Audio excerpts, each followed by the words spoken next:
morning and welcome back to the channel, or whichever time of day is that you watch this. The video is all about I had to get a new chain for my YT Izzo. It's been 5 months, so yeah, I checked it yesterday and my chain checker indicated it was due for a new chain. So I called up my local bike shop, which is just in the next city from me, and they had a chain available for my YT Izzo. I purchased the bike in January, so and today it's April, so that's 5 months. So I got 5 months out of that chain.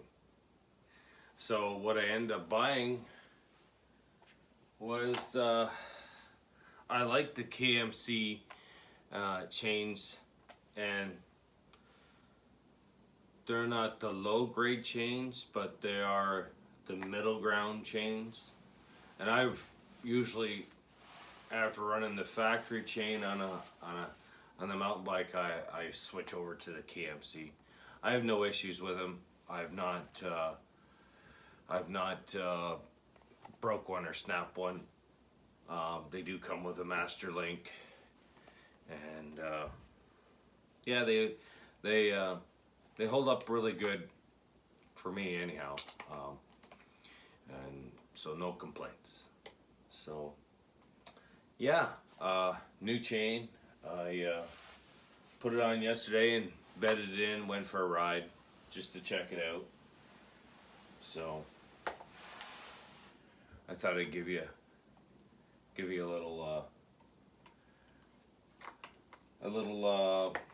chain update, as you could say,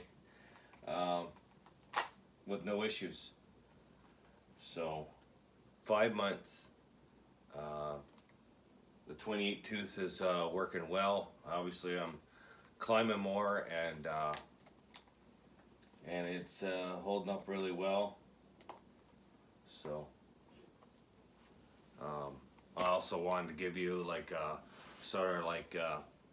5-month update on the bike, and how well the bike is doing for me, and how I feel about the bike, and my impressions of this bike. And I just keep wondering for myself, it's like, what's next that I could do with this bike? Because it's really well-rounded bike. Like, it descends well, as you can see in my other videos. It climbs well. There isn't too much that I don't do with this bike that I wouldn't try or go over. Technical hard trails, no, it's not an issue. Would I sell it and buy a different bike? No. Actually, right now, no.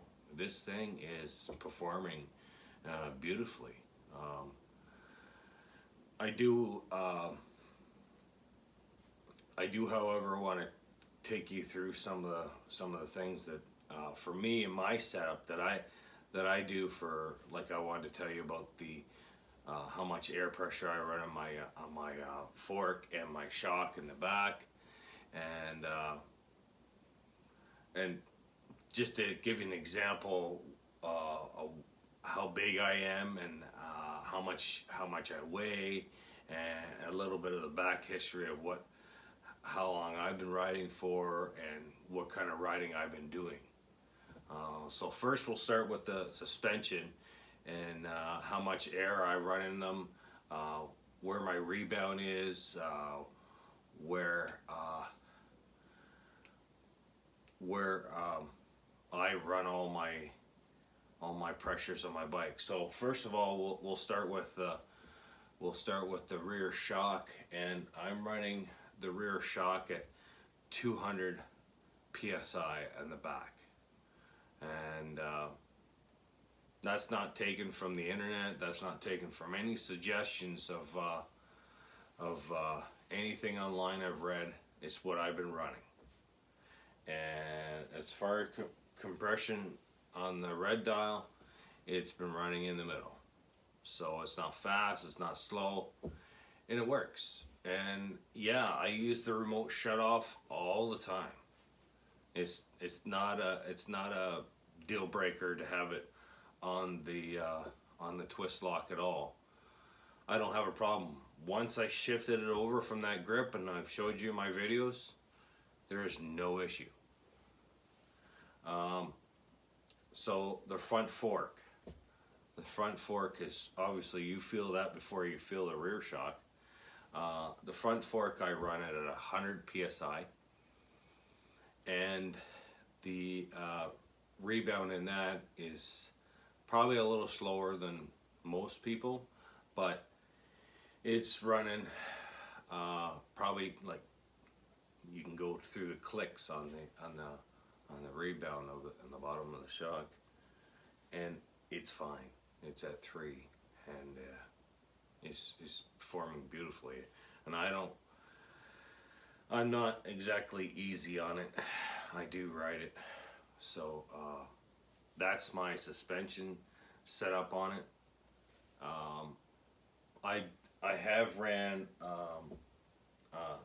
a rear suspension. I did run a bike 2 years ago, and it was a Giant Trans, so it pretty much had the same suspension location, but that bike didn't perform,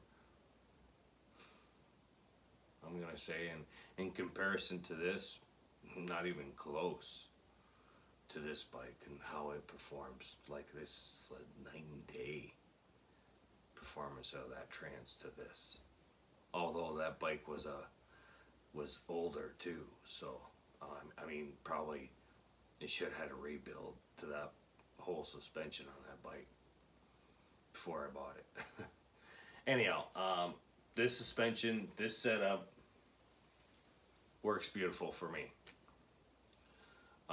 You knew that I slid the remote shut off lock over. I run my own grips, and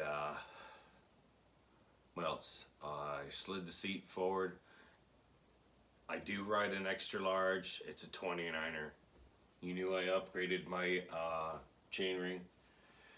I'm still running the Maxxis tires on this. The factory tires are working fine. No issue with it. I run the air pressure in the tires, 30 pounds in the tires. That's for me. I'm still running the tubes. I have no issue running tubes in my tires.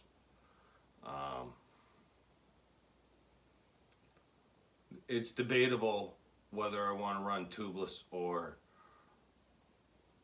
run a tube in my tire. The tires and the rims are already set up for it. I did get the tubeless setup that came with the bike. I still have it. At this time the year, I don't feel the need to run the tubeless setup. And for me, spending $18 on the sealant, and you know, if you had to buy the valve stems to go into the rims, that's an extra cost.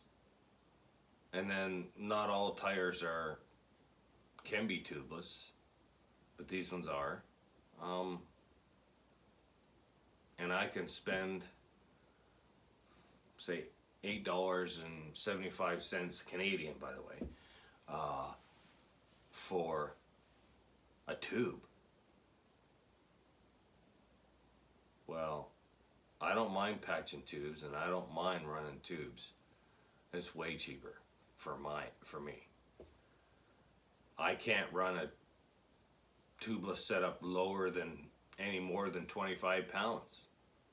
Or I can't run a tube any more than 30 pounds. And 30 pounds, trust me, I get plenty of traction. As far as me, I'm 6 foot, 230 pounds.